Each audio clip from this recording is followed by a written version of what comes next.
শোনো মাতবার, আমি বিয়া করছি 3 দিন হইছে, এর মধ্যে আমার বাপে আমার শাশুড়িরে কেমন কইরা করে।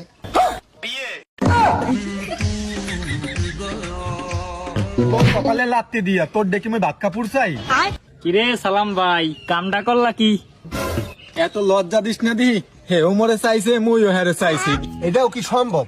আমার বাপে যদি আমার শাশুড়িরে বিয়া করে তাহলে আমার বউ আমার বাপের মাই হয়ে গেল না? আর আমি তো হের আগের থেকে পোলা আছি, তাহলে আমার বউ আর আমি ভাই বোন হয়ে গেলাম না?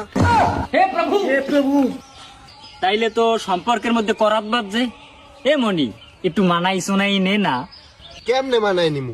আমার শ্বশুর বাড়ি আমার বউর শ্বশুর বাড়ি একই জায়গায়। শুধু কি তাই, আমার বাপের শ্বশুর বাড়ি আমার শ্বশুর বাড়ি তাও এক জায়গায়।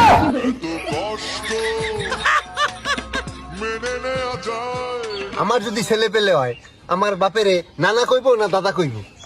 আমার বাপের যদি ছেলে পেলে হয়, আমার কি মামা কইবো না দুলাভাই কইবো? তো মহাবিপদে পড়লাম। এর আগে তো এরকম সালিশি আমার একটাও বাজে নাই। ও মাতাব্বার, তা নইলে বাদই দিলাম। আমার বাপের কি আমি আব্বা বলামো না শ্বশুর বলামো? এ আমি কি কঠিন প্রশ্নের সম্মুখীন হলাম রে। এ গেদু, তুই নাইলে একবার ডেডি ক।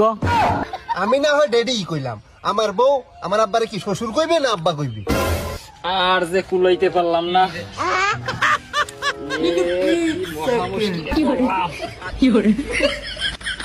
মাথা হ্যাং হইলে হইবে না মাতাব্বর। আমি কি আমার শাশুড়িরে মা কমু না শাশুড়ি কমু? এবার খো, তুই একটা কাম কর, একবার তুই মাম্মি ডার্লিং ক।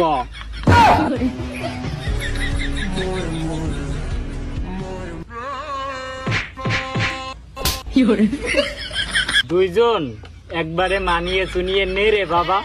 আমারও তো সংসার আছে, আমার বাড়ি যাইতে হইবে বাবা।